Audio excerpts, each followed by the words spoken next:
朕现在不想当什么好皇帝了，只想当一个好色的昏君。皇上，皇上！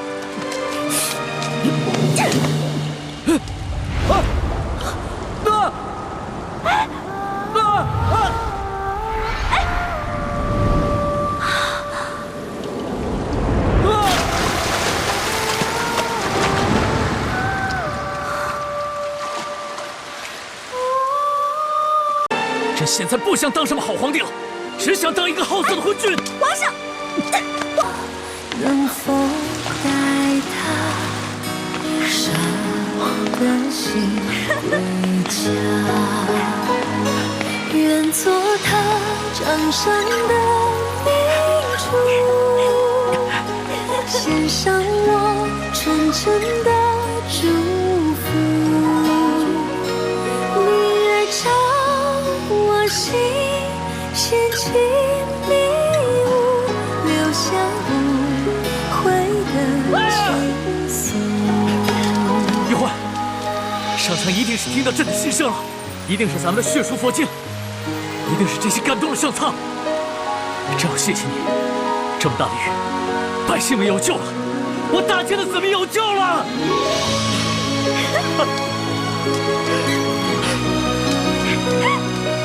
罗小弟！哇，好开心！星辰如马，望不穿雨中的他。这一生月光花，能否带他伤的心归家？愿做他掌上的明珠，献上我纯真的祝福。回忆中的路开满花簇，绽放半世的光速。愿做他掌上的明珠，献上我纯真的祝福。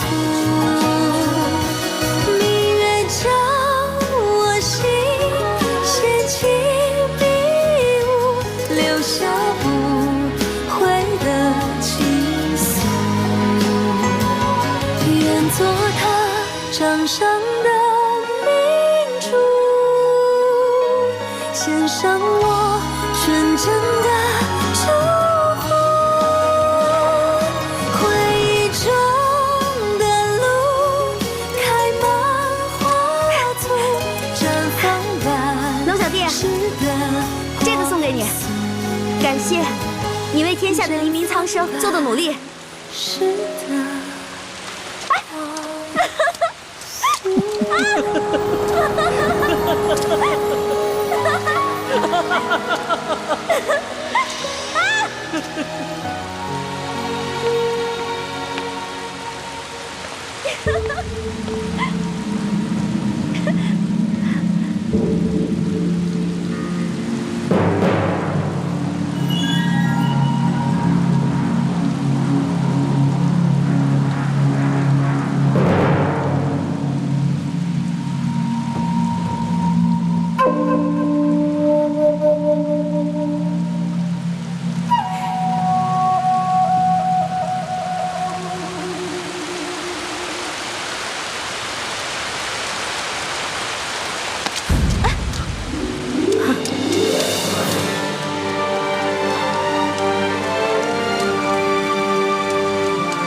你之前答应过我的，如果我不同意，你不会勉强我的。你不是已经对朕的意见改观了吗？为什么还如此排斥朕？我承认你是好皇帝，可是我依然觉得，皇上是天底下最不值得女人爱的男人。就因为你的青梅竹马，他要是再也不回来了，他要是在外面娶了别的女人呢？他不会的。你就那么相信他？这跟信不信他没有关系。就算没有他，我们两个之间也不可能。如果现在你面前的不是皇上，只是你的结拜小弟龙三，你还能接受朕吗？只要你还在这紫禁城里，只要你还黄袍加身，只要你还有着东西12宫的嫔妃，你依然是皇上。我不愿意和许许多多的女人共享一个爱人。好，既然在你心中朕永远支持皇上，那朕现在就下旨让你陪朕。皇上，你平时不是挺稳重的吗？什么时候变得这么小孩子气啊？你不是说过要当好皇帝吗？好皇帝怎么能抢有夫之妇呢？朕现在不想当什么好皇帝了，只想当一个好色的昏君。皇上，皇上！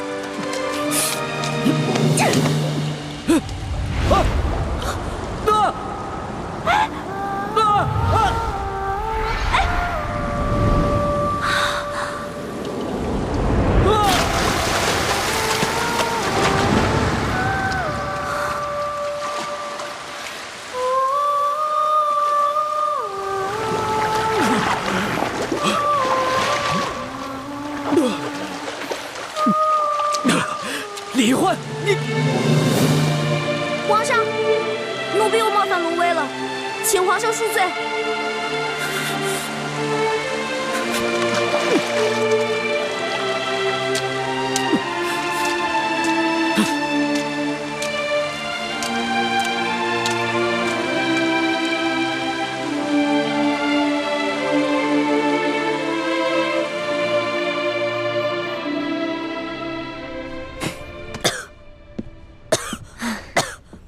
你呀，也真是的。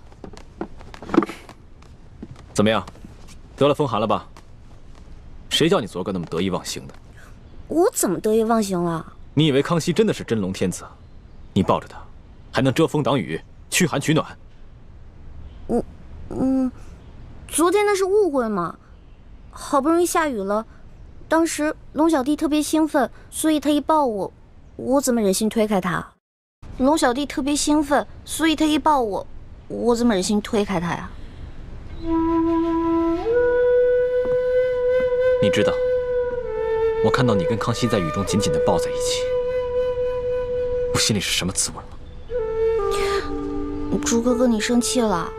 可是不是你说的吗？让我接近康熙，顺便打探消息啊。我哪敢生你的气啊？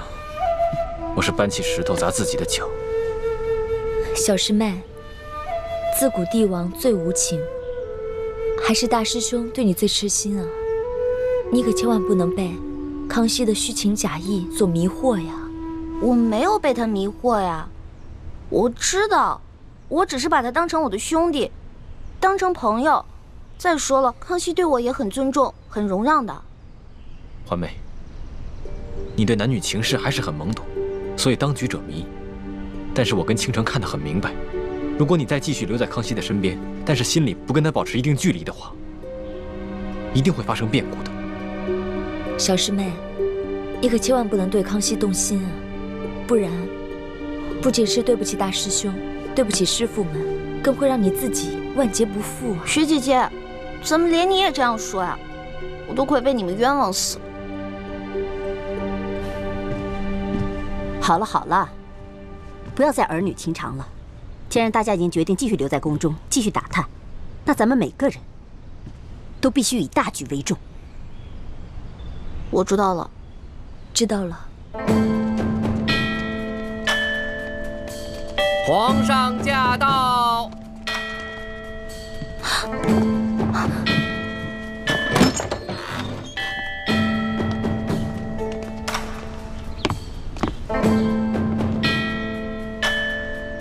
皇上吉祥！皇上吉祥！微臣参见皇上。都起来吧。谢谢皇上。李太医也在。哦，厉贵人前些日子被鳌拜的刺客所伤，虽然伤势已经复原了，但是伤了元气，还需要好好调养。文心啊，你侍奉朕尽心尽力，又遭鳌拜暗算，差点没了性命。朕从现在起封你为丽嫔，也算是朕对你的一点补偿。臣妾谢皇上恩典。爱妃快起来吧。婉欣啊，你温柔端庄，举止得体，你父亲呢，又是朕倚重的老臣，这个嫔位你完全当得起。明天，朕就着人把你的东西全都搬到永和宫正殿，从今往后，你就是永和宫的正主了。谢皇上恩典。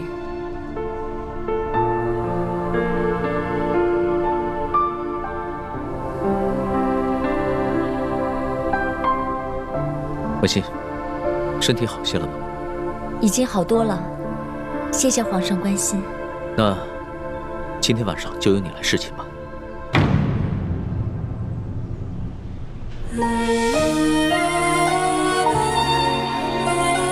臣妾遵旨。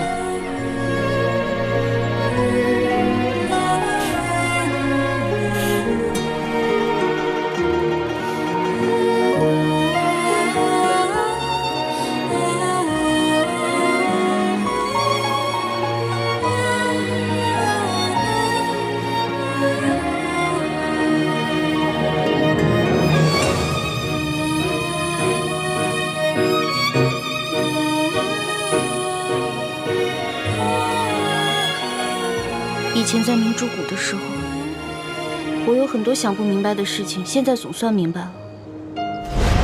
哇，好好看的衣服啊，给我的吗？不是给你的，拿过来，听话。这件衣服啊，是给你雪姐姐的。雪姐姐，1年前她不是跟六师傅出谷去山西执行什么秘密任务了吗？对呀，她执行的任务啊，就是要打扮得美美的。所以这个是给他做的。执行什么任务可以打扮得美美的呀？我也想执行这样的任务。你呀，什么都学不好，18般武艺样样不到家，哪像你雪姐姐啊，又刻苦又听话，派她出去啊，我们放心。再说了，你跟那舒小姐长得也不像啊。舒小姐？什么舒小姐？我怎么听不明白啊？这是机密，就不要问了啊。知道了。哇！这么多银子啊！四师傅，怪不得他们都说你是咱们明珠谷的财神爷呢，一回来带这么多银子。哎呀，我哪里是财神爷呀？我只不过是个管账的。这些钱呢，是咱们联盟的成员辛辛苦苦挣来的。可是四师傅，咱们既然不缺钱，为什么还要省吃俭用啊？你个小鬼头啊！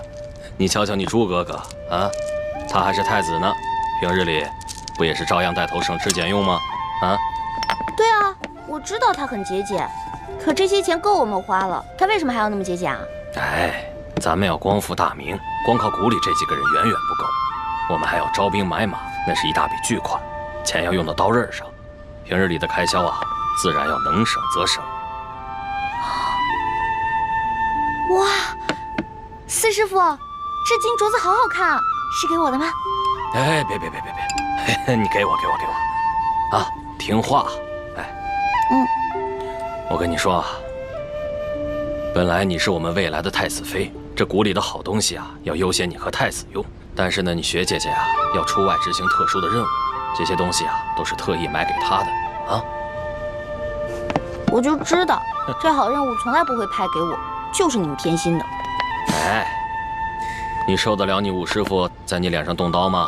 啊，把你现在这个样子变成另外一个样子，除了各项武艺，还要练习琴棋书画、歌舞弹唱，你受得了吗？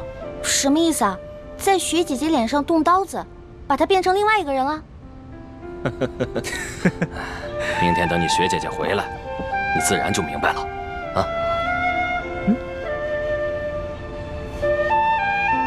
哎，小师妹，你喜欢这个金镯子是不是？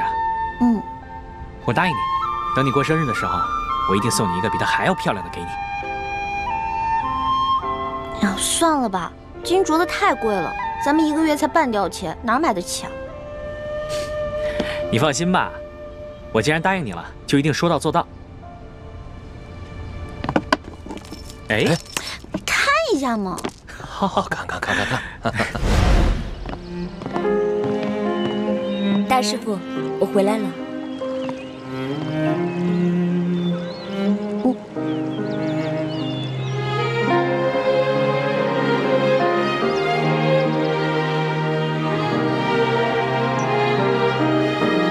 雪姐姐，你怎么跟去年走的时候不太一样了？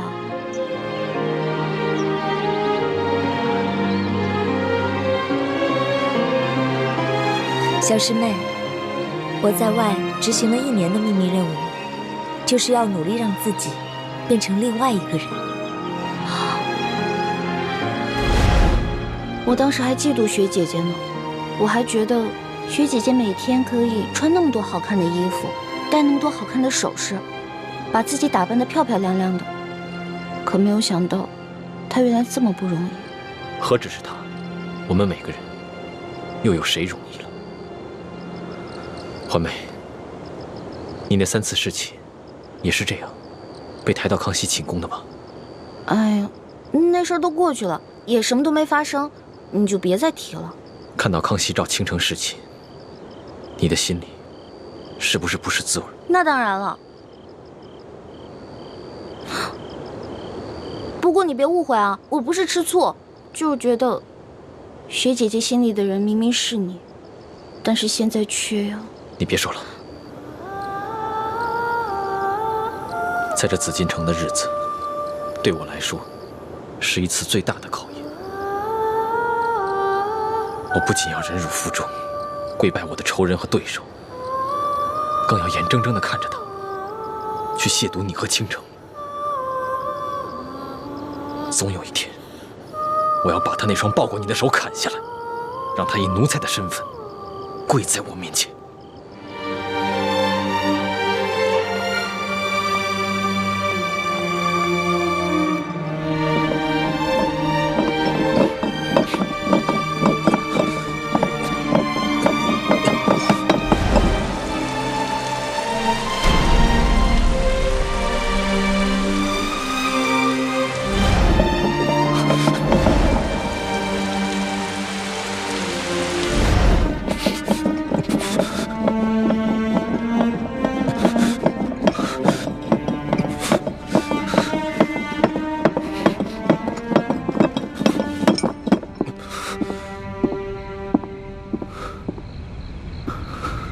六师傅，你怎么来了？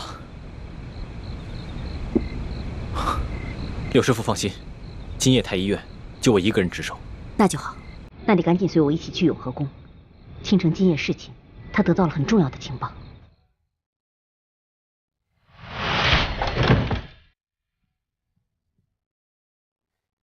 我把值夜的工人们都迷倒了，药效只能维持半个时辰，我们必须要抓紧时间。今夜我去陪康熙下棋，才下了半盘，索额图突然有急事求见，康熙就让我避到寝殿，他独自在外殿见了索额图。索额图最近一直在负责鳌拜的案子，深夜进宫见康熙，一定是有什么重大的发现。可他们君臣2人在外殿商议的声音特别小，我运起全身内力，凝神细听，才隐约听个大概。原来鳌拜这些年一直在暗中经营情报网络，他在吴三桂等外姓藩王以及反清联盟当中都埋伏了奸细，其中就包括咱们明珠谷。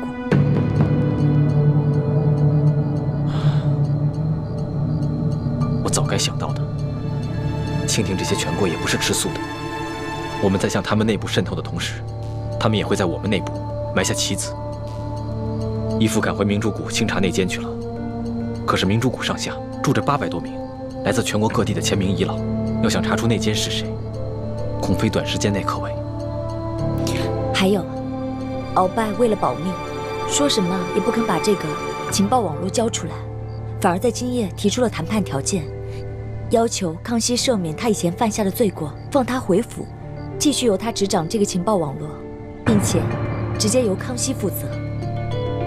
索额图觉得此事事关重大，所以才会连夜进宫向康熙禀报。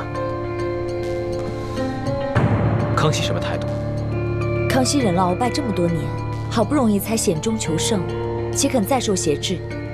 所以他对鳌拜的嚣张很是震怒，但他很快就冷静了下来，随后就命太监把我送回永和宫。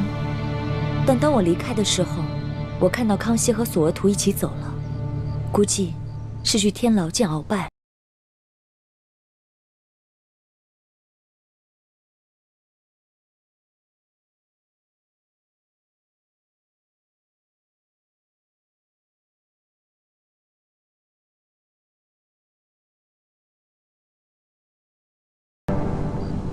鳌拜，自朕亲政以来，你可是第一次向朕行跪拜之礼。罪臣以往对皇上不敬，罪臣罪该万死。这么说，你是想明白了？皇上，罪臣是三朝元老，罪臣不愿意看到大清亡国，不愿意看到八旗子弟再退回到山海关外去。鳌拜，你个大胆奴才，竟敢用这么恶毒的语言咒骂大清！难道没有你鳌拜，皇上带着文武百官就守不住大清江山吗？没错。哼，皇上，您瞧见了吧？鳌拜这奴才还是没有丝毫的悔过之心。鳌拜，朕看你还是继续待在这天牢里，慢慢想明白了再说吧。皇上若是连罪臣这样的三朝老臣都不肯放过的话，吴三桂、尚可喜、耿精忠那些降将们，他们心里能踏实吗？这江山虽然表面上兴了爱新觉罗，其实这举国上下到底还藏着多少前明的余孽？皇上，你知道吗？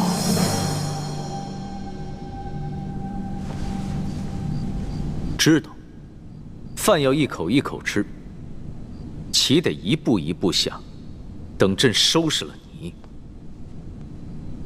朕自然会把那些威胁大清的敌人一个一个揪出来，然后清除掉。不，皇上，虽然罪臣威胁到了大清的皇权，可罪臣绝不是大清的敌人。正是因为罪臣不忍心看到大清亡国，罪臣冷静下来以后，这才肯放下与皇上的私怨，愿与皇上共同去对付大清真正的敌人。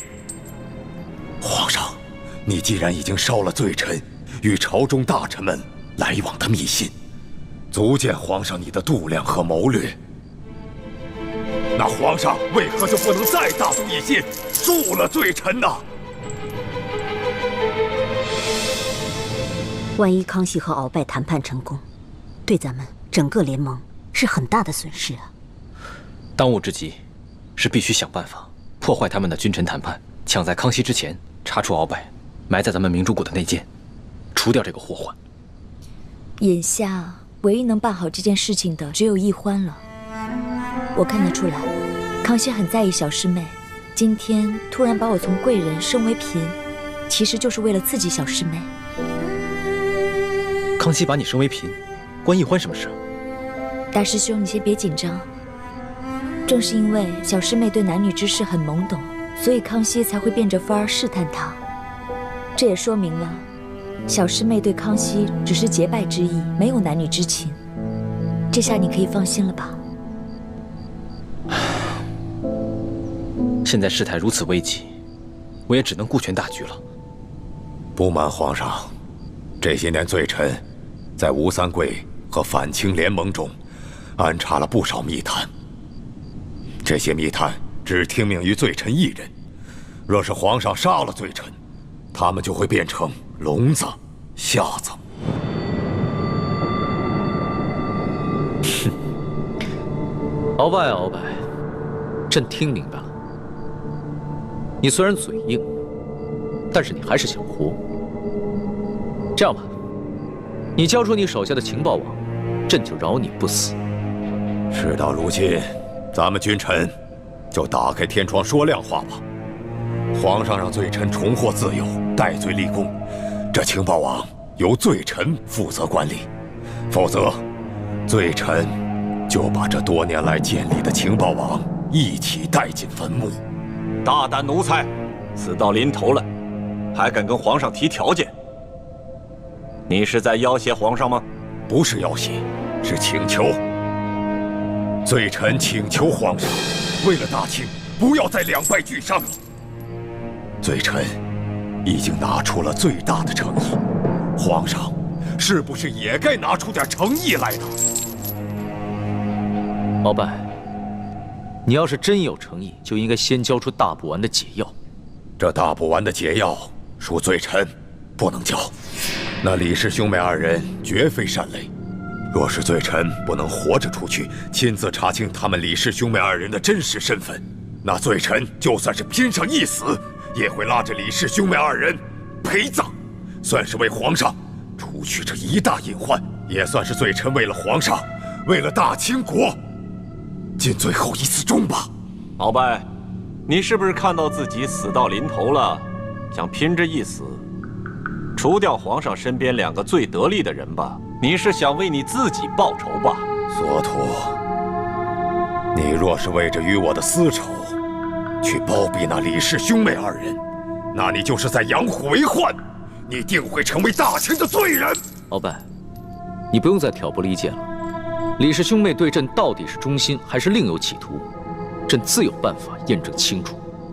看来皇上还是不肯相信罪臣，但皇上对李氏兄妹多少有了提防之心，那罪臣也可稍稍安心了。既然你不肯交出大不完的解药，那朕也不必再与你谈判。皇上，你可知老夫的情报网从吴三桂、尚可喜、耿精忠3位藩王那里得到的？还有，从前明义士的秘密基地里得到的消息，到底有多可怕吗？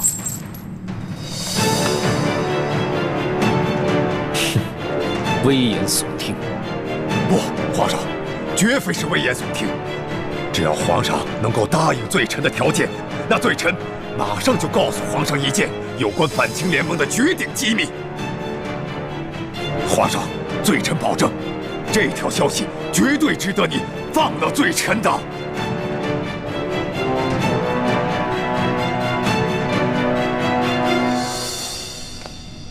皇上，如果鳌拜方才所言属实，那他一直向皇上隐瞒这些机密，那犯的是欺君之罪。可如果他说的不是实话，那犯的更是欺君之罪。所以，皇上，你再好好想想吧，为了大清啊，皇上！朱哥哥，所以你的意思是让我挑拨鳌拜跟康熙的关系，让他们君臣谈判失败？不，恰恰相反，我要你想办法劝康熙尽快答应鳌拜的要求，赦免鳌拜，放他回府。我没听错吧？你我来历不明，又有鳌拜从中挑拨，康熙本来就对我们没有完全信任，这个时候，若是再挑拨他跟鳌拜的君臣关系，反而会加重他对你我的疑心。鳌拜老奸巨猾，他不可能真的交出情报网络，他只会自己亲自掌控，但他一定会暗中与手下内奸联系。只要放鳌拜回了府，我们就有机会查出那内奸是谁。哦，那你这么一说，我突然就明白了。朱哥哥，你简直太聪明了！你呀，总算夸我一回了。哎，不过，如果那个康熙再对我动手动脚的，你可别再乱吃醋了。嗯。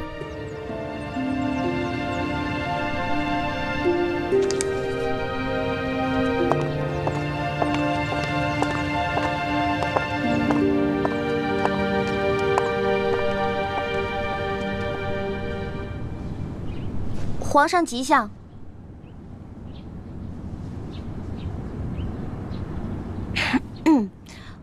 皇上吉祥。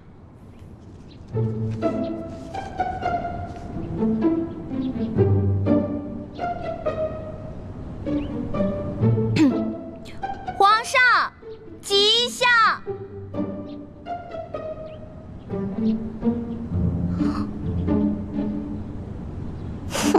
这个臭龙小弟居然不理我。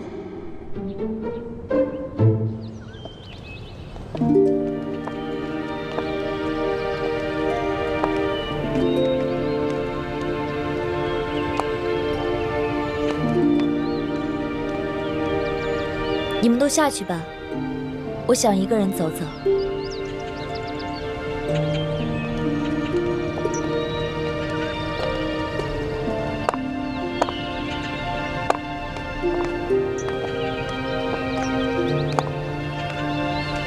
微臣参见丽嫔娘娘。免礼。奕欢去见康熙了，也不知道情形如何。你不必忧心，虽然康熙表面上在生奕欢的气，但这也说明了他对奕欢很上心，所以小师妹一定能搞定康熙的。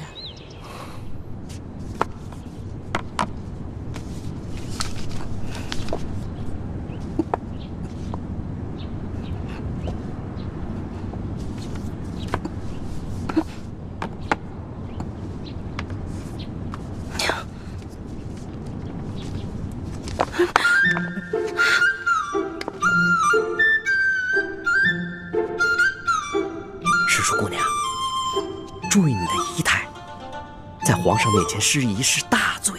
我的2条腿都在弹棉花了，我根本站不动了。站不动就跪着，你怎么能这样不成样子的坐在地上呢？快起来，快呀！李德福，奴才在。去看一眼朕的药煎好了没有？这。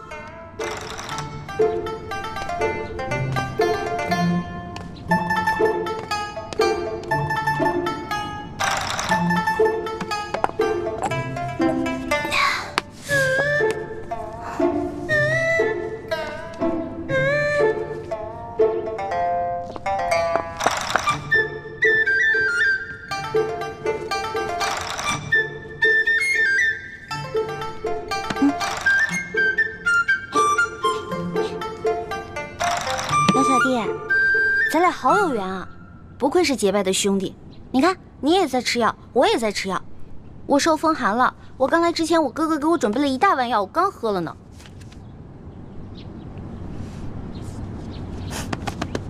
龙小弟，我知道你生我气了，你可以生我气，但是你能不能别不理我呀？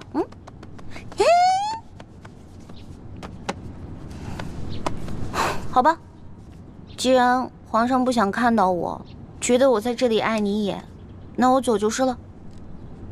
我走啦。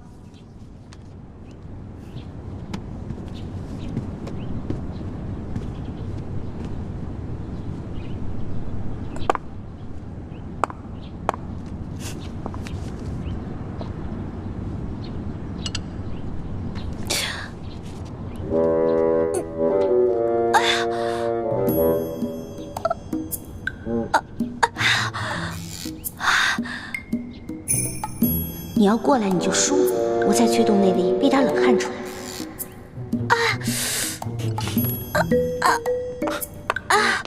怎么了？是不是大补丸的毒性发作了？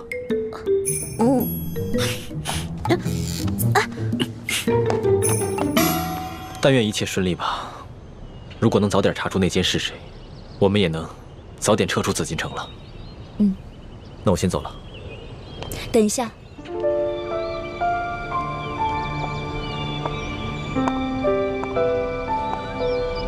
大师兄，有一件事我一直想跟你说，却又不知如何开口。你我从小一起长大，情同手足，有什么话，不妨直说。你昨天亲眼看到我被送去侍寝，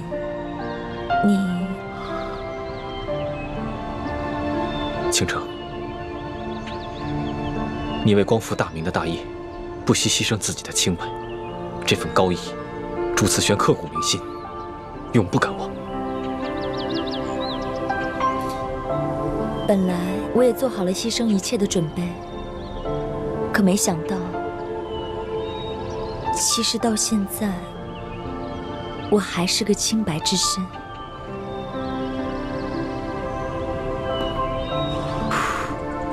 来，下面还要喝了。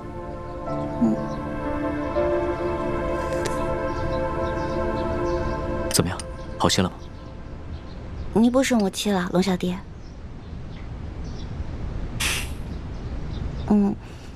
我听李公公说，你昨天又要到4更天啊？你身体本来就生病了，这么熬下去哪能吃得消啊？你不是那么讨厌朕，又排斥朕，还假惺惺的来关心朕干嘛？你笑什么？没有啊。我就是觉得龙小弟很可爱。在大臣面前威风凛凛的样子，原来也有像孩子一样赌气的时候。不过你跟我赌气啊，那你就输定了。从小到大，我爹、我师傅、我的兄弟姐妹，他们跟我赌气，没一个人能赢，都被我气得半死。所以，你还是别跟我赌气了。是啊，你这赌气的能耐是很厉害。一想到那天被你推入荷花池，朕就气得胸口疼。好了好了，龙小弟，别生气了，我给你揉揉，好点了吗？揉揉。大王突然对我这么温柔，无事献殷勤，非奸即盗。说吧，你要打什么主意？我就说过，皇上是天底下最难伺候的人，跟你保持距离吧。你说我对你冷淡，我对你好吧？你说我别有用心，那你让我怎么办啊？这说来说去还是朕的错呀！别，不是您的错，皇上是天底下最聪明、最正义的，什么都是你对，是我不对，错就错在，我一心把你当成兄弟，而且为你出生入死，为你挡刀子，但我却没有办法装成痴情淑女，去骗取你的宠爱。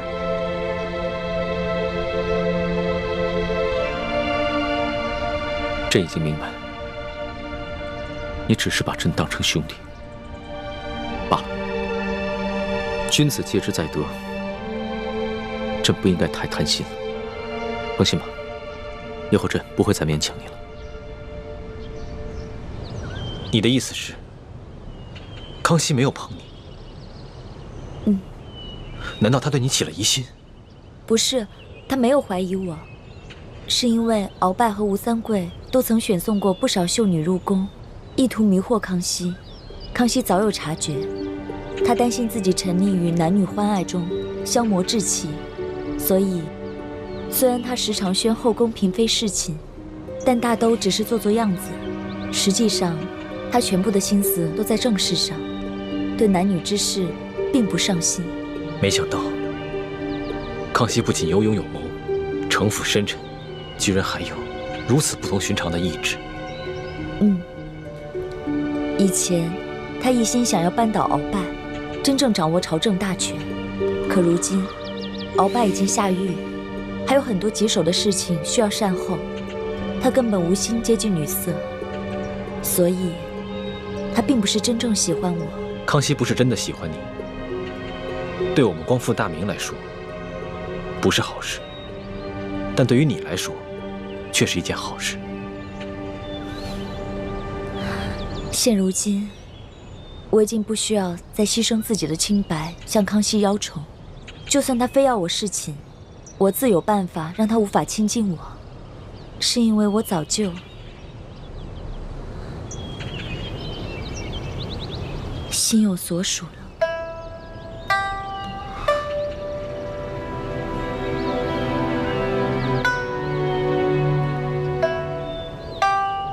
我会一直爱护好自己，不会轻易让人踩着。这里人多眼杂，我先走了，万事小心。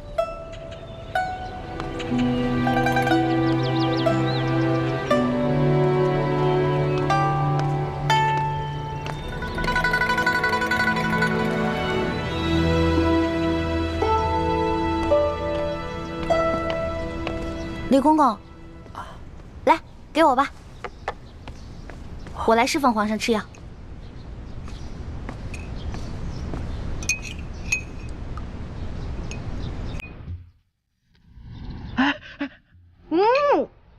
苦死了！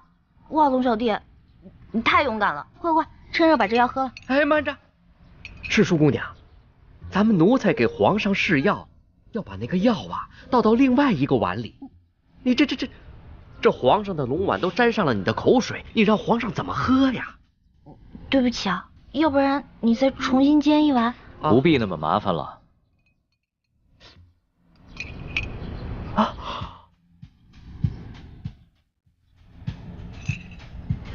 拿去吧。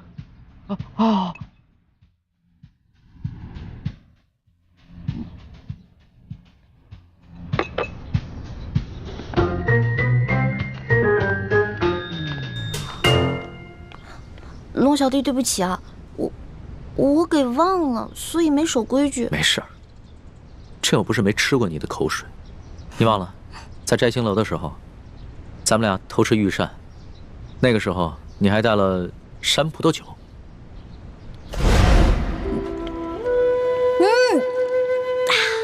爽。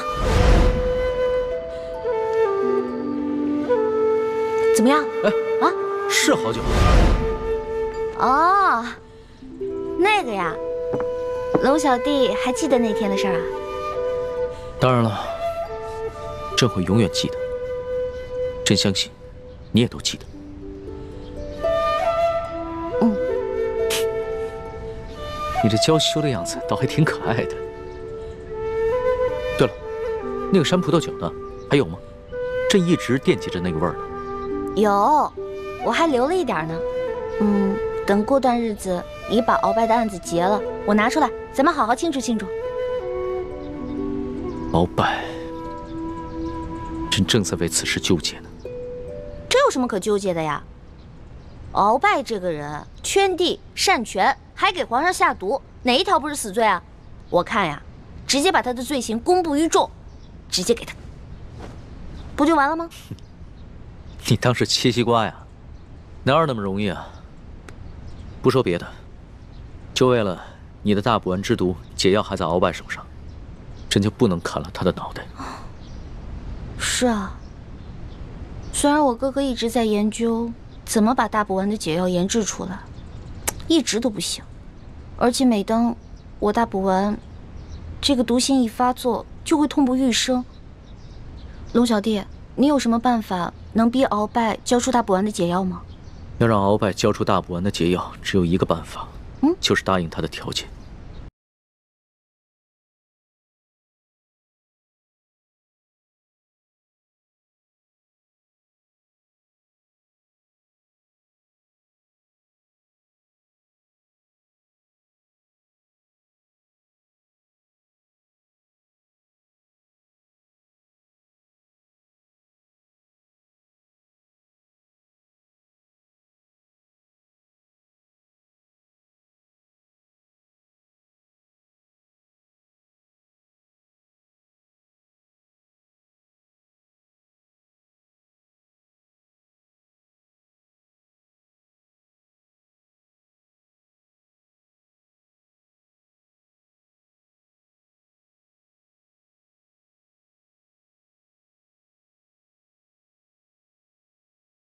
你觉得他真的会效忠于你吗？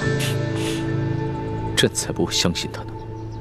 朕被他欺压了这么多年，好不容易想借着这个机会好好整顿一下朝纲，若就这么轻易的饶了他，还受他挟制，朕的心里为实不甘心。哎呀，龙小弟，虽然这些国家大事呢我不是特别的清楚，但是我觉得大丈夫能屈能伸，你是天子，是全天下最大的大丈夫，所以为了江山社稷，偶尔委屈一下也没有什么。再说了，鳌拜最近肯定会跟他手下的那些人联系，你呢可以派人去盯紧一点，等到时候把情报网全都掌握以后，也不迟啊，对吧？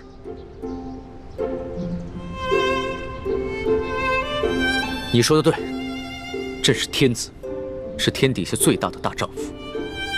为了江山社稷，也为了朕的老大叶欢，朕就答应鳌拜的条件。龙小弟，老大永远支持你。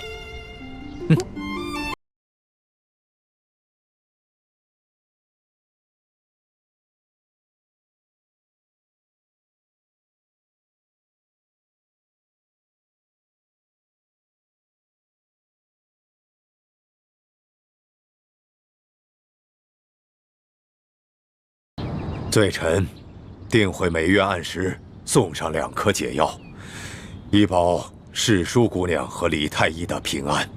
这情报网虽然现在继续由你掌管，但你要是收到了什么重要的情报，必须第一时间向朕禀报。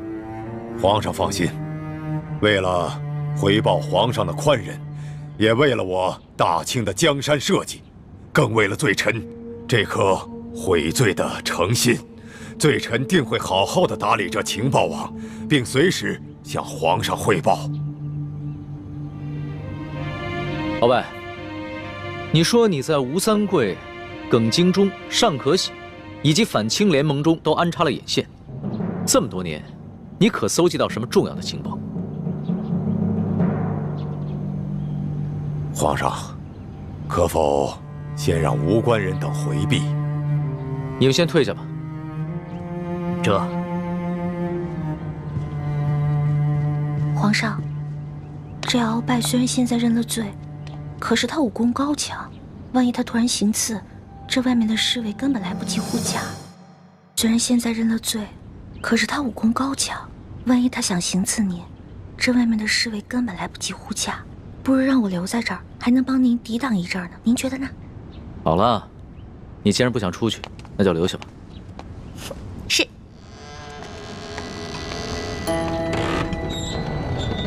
皇上，行了。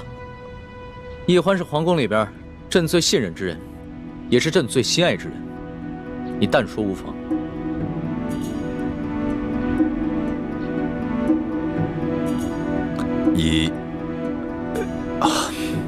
1个月前，罪臣得到一件密报，说是当年这崇祯帝吊死在万寿山之前，留下了一个铜匣，这铜匣里装了一份藏宝图，据说这批宝物富可敌国，得知者便有能力组建一支强大的武装，以对抗我大清王朝。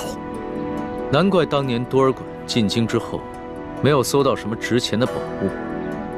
原来崇祯那个昏君早有准备。除了这份藏宝图，这铜匣里，还有一份名册，上面详细记录着反清联盟的各个秘密据点，以及潜伏在我大清王朝上下的逆臣贼子的名单。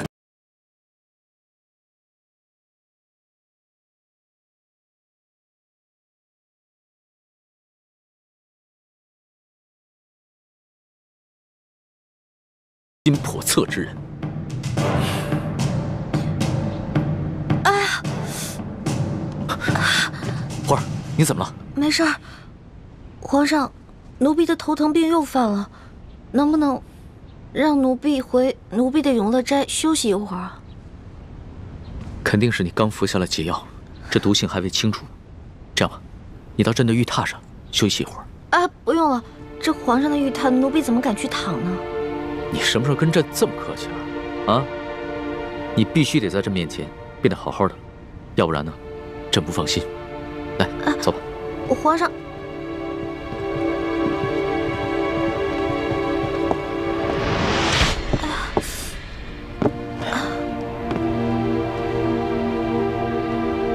你好好休息一下。皇上，进来吧。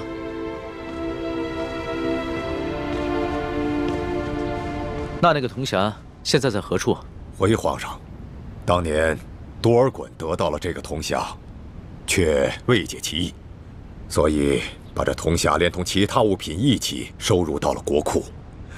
3个月以前，罪臣得知了这铜匣的秘密，并到内务府找回了这个铜匣，拿到了府上。这么重要的东西，你居然不禀报朕，私自拿回了府上？罪臣该死。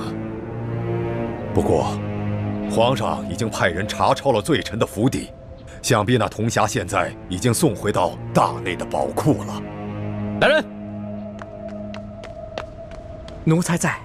传索额图，并让他把查查鳌府的所有账目一起带上来。这……天哪，这可怎么办啊？我必须赶在索额图来之前赶回永乐斋，把铜匣给藏起来。皇上，奴婢这不是余毒未尽，而是奴婢的头疼旧疾又发作了。能不能让奴婢回永乐斋，让奴婢的哥哥给奴婢治下病啊？你都疼成这样了，还怎么回永乐斋啊？朕现在马上就传你哥哥过来。皇上，不用了。奴婢如果在这儿治病的话，恐怕会影响皇上处理政务的。没事儿，这索额图住在宫外，过来还要一段时间呢。朕先选你哥哥，让你哥哥过来给你看病。你要是不在朕面前变得好好的话，朕这个心里啊，放不下。来人，传李太医。龙小弟啊，你干嘛对我这么好啊？你这不是急死我了吗？等猪哥哥来了，我暗示他赶在索额图前面去把铜匣藏起来。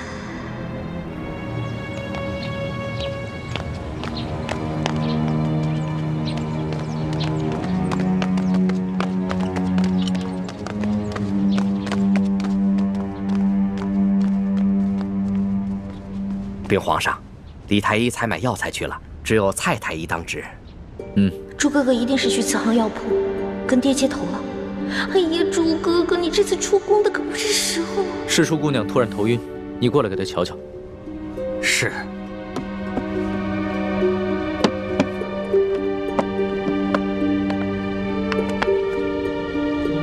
待微臣给世淑姑娘扎上几针，先止住头疼再说。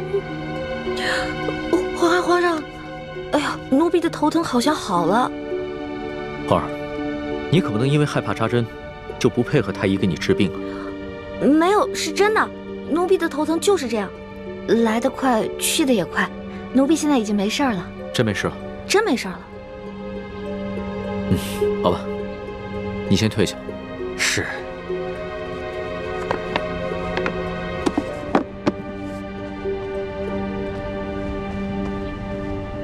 现在怎么办呀？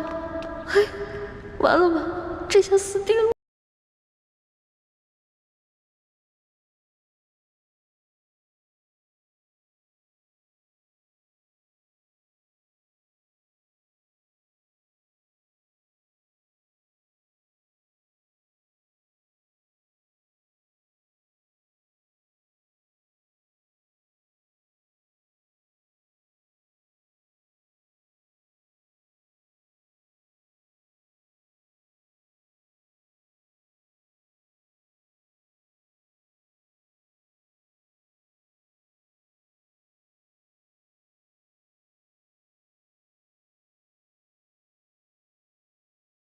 奴才没有见过。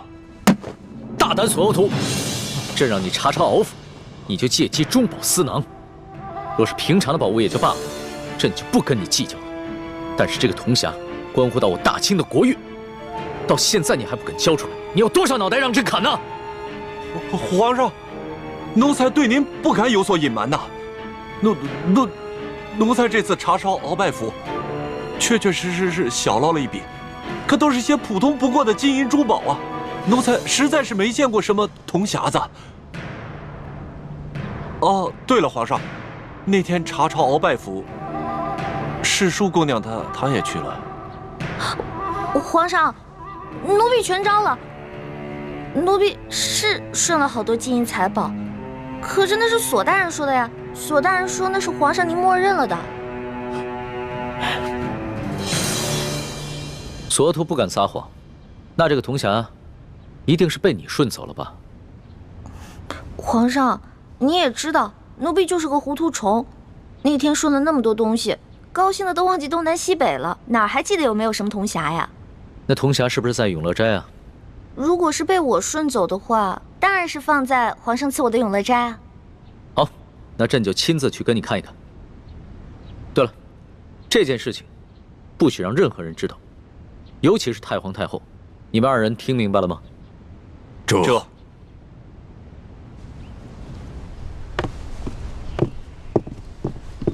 你们都下去吧。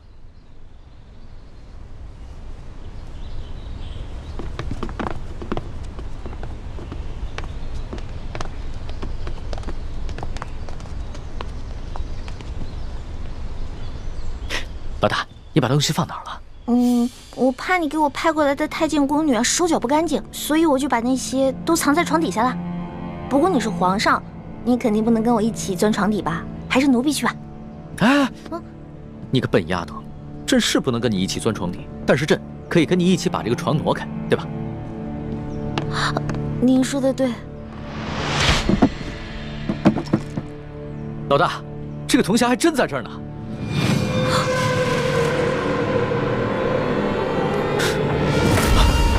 老大，老大，宣太医，宣太医！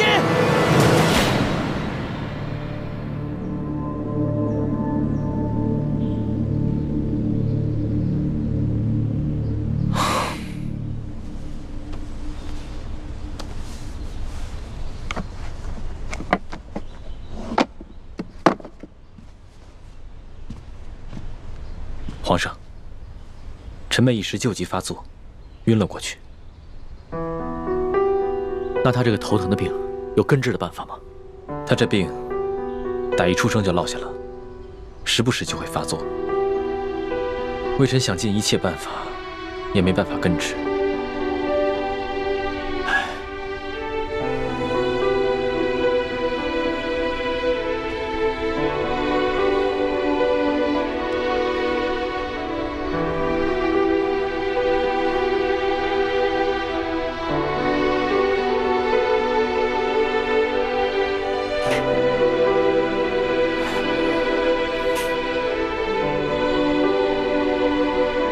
皇上，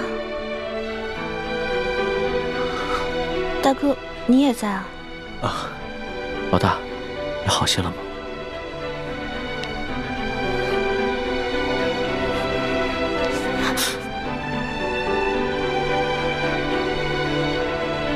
李太医，这儿没你的事儿，你先退下吧。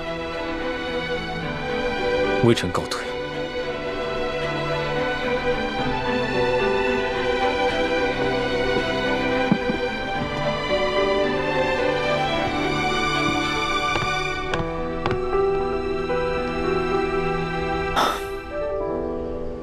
老大，你刚刚的脸白得跟纸一样，真的要吓死朕了。其实，要治我这边也不难，只是没有药引罢了。朕知道，你跟朕说过，要根治你的病，需要3颗龙珠做药引。这个龙珠就是皇帝的眼泪。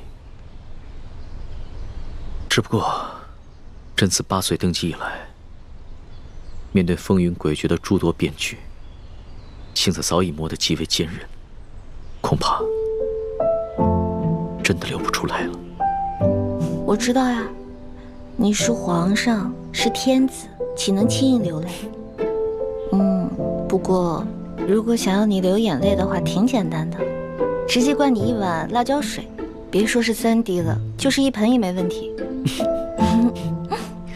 你这病情刚刚好转，就想着欺负朕，看朕怎么收拾你！哎，龙小弟，我头还晕呢。老大，要是真的能治好你的病，别说眼泪了，就算是朕的龙血，朕也毫不吝啬。只不过朕从来不相信这些偏方，这都是人力和药力无用之时，才会想借着所谓的帝王之气来寻个安慰罢了。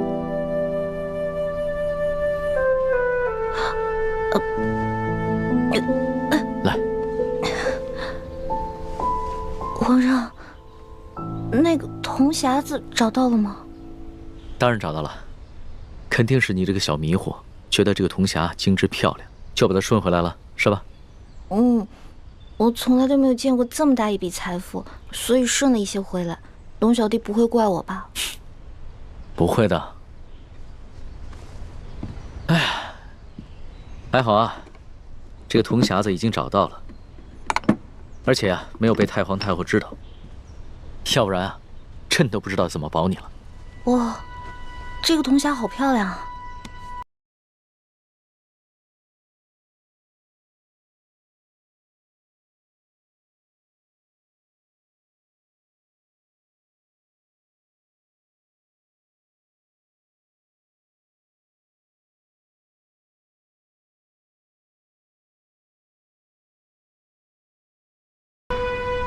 老大，你在想什么呢？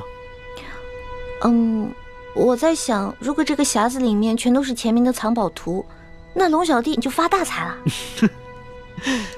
老大呀，老大，你还真是个小财迷啊！这藏宝图固然重要，但里边的那些反清复明的逆贼名单，对朕来说才是最重要的。朕还要拿着这个铜匣去见鳌拜。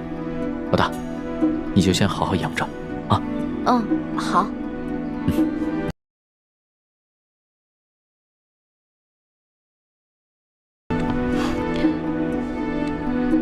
神仙保佑，神仙保佑！千万别让鳌拜看出来那个匣子被人调包了，不然我就完蛋了。神仙保佑，神仙保佑！罪臣鳌拜，拜见皇上。平身吧。谢皇上。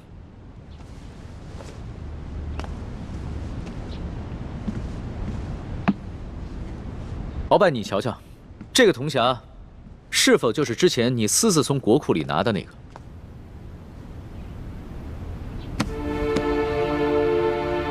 回皇上，没错，就是他。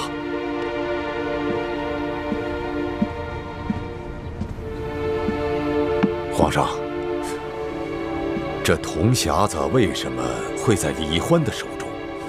难道仅仅是因为他贪财，凑巧被他给取走了？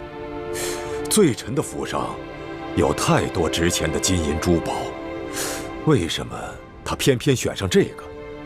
皇上，您不觉得有些可疑吗？蹉跎，奴才在。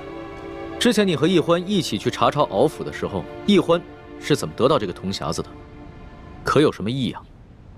回皇上的话，当时鳌拜府已经查抄完毕了，可奴才并没有发现大补丸的解药。奴才正在着急的时候，手下来报说，发现了一间密室。瞧见没有？这个地方机关重重啊，里面不知道藏了多少宝贝。都过了1个时辰了，师叔姑娘，你到底行不行啊？哎呀，别催我了。就是说，恐怕我们的手是真的保不住了。是啊，能不能不要这么绝望啊？我有种预感，我很快就能打开，很快。真的假的？行不行啊？都过了1个时辰了，还没打开吗？我打开了，我打开了。这个密室的门，连工匠都打不开，奕欢居然能打得开。皇上，这李奕欢来历不明，行迹可疑。皇上，世淑姑娘说了，她当时在鳌拜府期间，曾经看到过鳌拜打开那间密室，所以她记住了手法，才能打开那间密室。而且世淑姑娘也是前后鼓捣了差不多有1个时辰，才打开了那间密室。奕欢之前跑江湖的时候是个小贼，会一些旁门左道的技艺，也不奇怪吧？是啊。跟着，我们就进了这间密室。哎，世淑姑娘，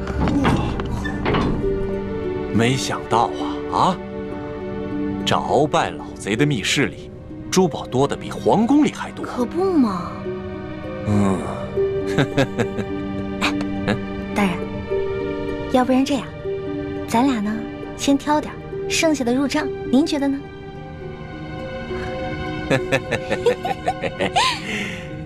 和世淑姑娘一起犯案，真的是太开心了。这样，您那边，我这边，怎么样？行动。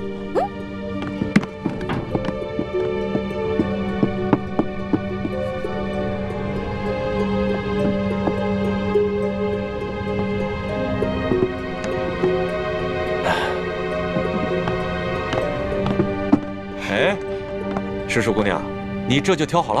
啊，当然了。再多挑点吧，啊！不了不了，我挑的已经够多了。索大人，您再接着挑点呗。皇上，派奴才去查抄鳌拜府，奴才却借机中饱私囊，真是罪该万死，请皇上恕罪。行了，起来吧。谁不知道查抄敖府是一个大肥差啊？朕之所以派你去查抄敖府，就是为了对你之前的功劳进行赏赐。只是你需要懂得分寸，不要过分即可。这，奴才明白了，多谢皇上。那照你这么说的话，奕欢他只是随意挑了2样珠宝。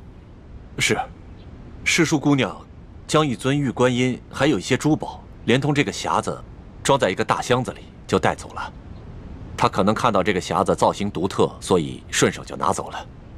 女孩子嘛，除了挑一些贵重值钱的，她会挑一些稀奇古怪、有趣的东西拿走。她倒一直是这么一副大大咧咧、贪玩贪钱的样子。皇上，如果您是这么想，那罪臣也无话可说了。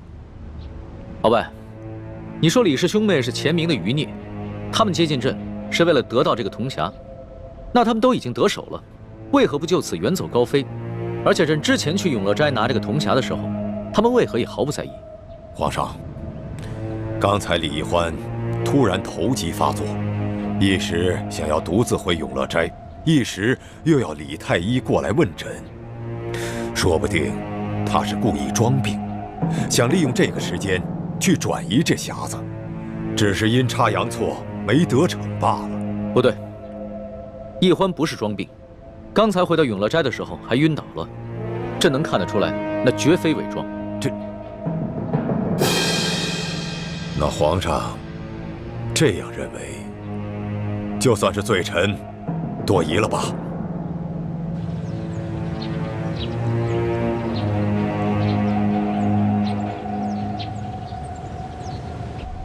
什么？铜匣不是被你调包的？我哪有时间调包啊？而且我根本就不知道鳌拜已经知道铜匣的存在，并且还告诉了康熙。那铜匣会被谁调包呢？难道是康熙啊？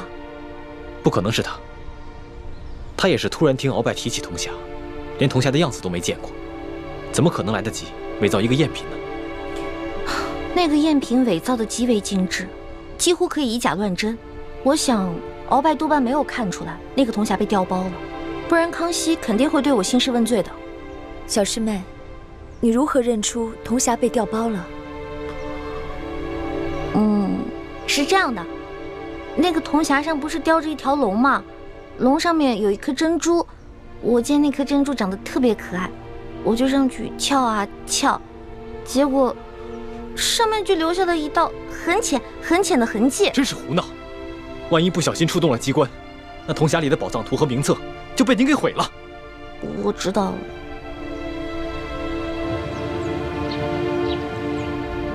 皇上，据探子回报，这铜匣子是崇祯皇帝请了能工巧匠精心打造的，须得用3把金钥匙同时插入这3个锁孔，方能打开。这3把金钥匙却1把都不可，否则就会触动机关。里面的藏宝图和反清联盟的名单都将损毁。那这3把金钥匙现在在何处？一把在南明册封的晋王李定国手中。传言这李定国10多年前就战死在沙场上，那把金钥匙也不知所踪。据探子密报，这李定国实际上并没死，并且一直暗中在领导着反清复明联盟。一把在台湾郑经的手中，最后一把金钥匙在永历帝的身上，而永历帝多年前被吴三桂绞杀，所以这把金钥匙有可能就在吴三桂的手中。所以之前你以朝廷的名义下旨，让吴三桂送回永历帝的遗物，就是为了得到那把金钥匙。没错，眼下这吴三桂已派庶子吴应奇护送这些遗物入京。如果这批遗物中有这把金钥匙，说明吴三桂他并不知晓内情；如果这批遗物当中没有这把金钥匙，则说明吴三桂不仅知道内情，而且私下藏匿了金钥匙，必定是起了反叛之心。鳌拜，你能将如此重大的秘密交代于朕，说明你已有了悔罪之心。好了，你先退下吧，朕会让索额图送你回府的。谢皇上不杀之恩。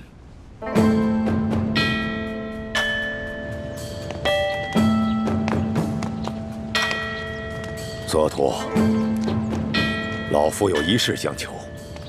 哎，中堂大人言重了，您可是3朝元老，国之重臣，索额图哪里担当起一个求字啊？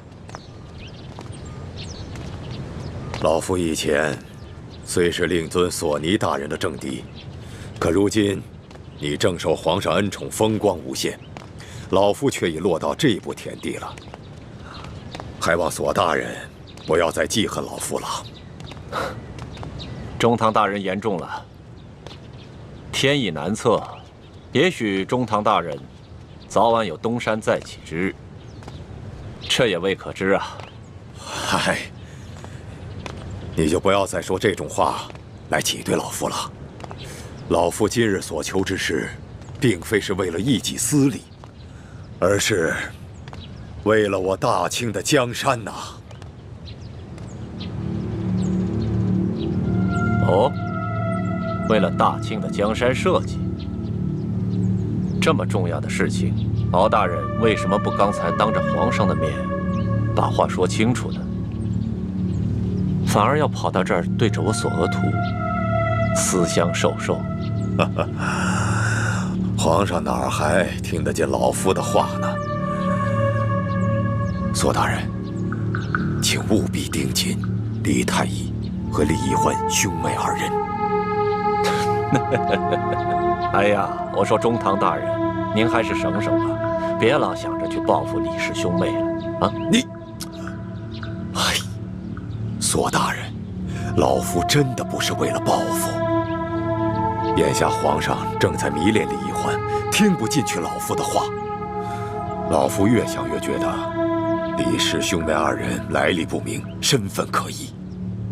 待老夫回到府上，定会发动自己手下的情报网去暗中调查他们兄妹二人，但这需要一段时间。在未调查清楚之前，还望索大人能够多加提防他们兄妹二人才是。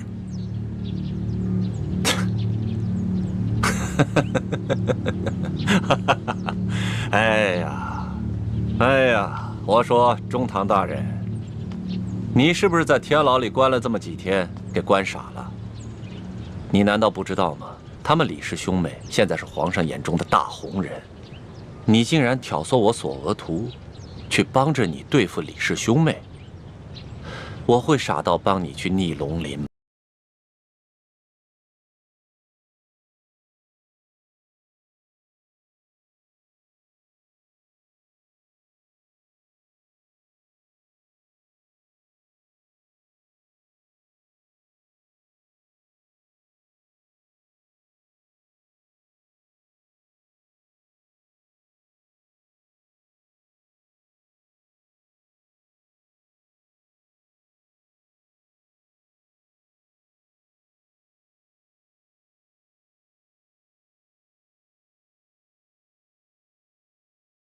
很清楚了，再下注也不迟。行了，踏踏实实的回家歇着吧。